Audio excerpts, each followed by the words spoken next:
কক্সবাজারের উখিয়ায় কুতুপালং রোহিঙ্গা ক্যাম্পে ভয়াবহ আগুনে শিশুসহ 2 জনের মৃত্যু হয়েছে। পুড়েছে 6 শতাধিক বসতঘরসহ নানান স্থাপনা। প্রায় 2 ঘন্টার চেষ্টায় ফায়ার সার্ভিসের 8টি ইউনিট আগুন নিয়ন্ত্রণে আনতে সক্ষম হলেও ভুক্তভোগীদের ঠাঁই হয়েছে খোলা আকাশের নিচে। মঙ্গলবার দুপুরে উখিয়া উপজেলার লম্বাসিয়া 1 পশ্চিম রোহিঙ্গা ক্যাম্পের ডি ব্লকে আব্দুল খালেকের বসতঘরে হঠাৎ করে আগুন লাগে। মুহূর্তে সেই আগুন ক্যাম্পটির আশেপাশে বসতঘর সহ অন্যান্য স্থাপনায় ছড়িয়ে পড়ে।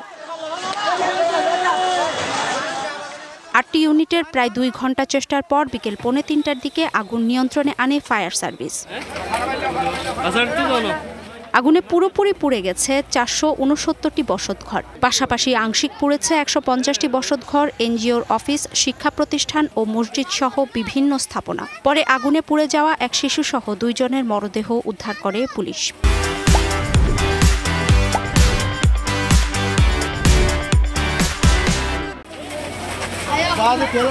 এদিকে আগুনের সব হারিয়ে খোলা আকাশের নিচে অবস্থান করছেন ক্ষতিগ্রস্তরা।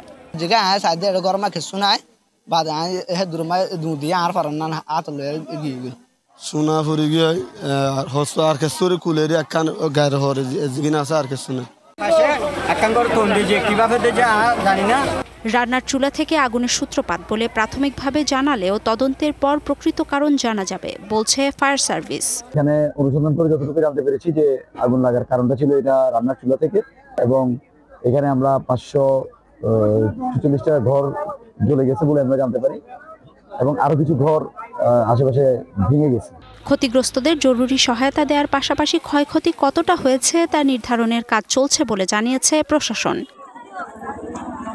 DBC news desk.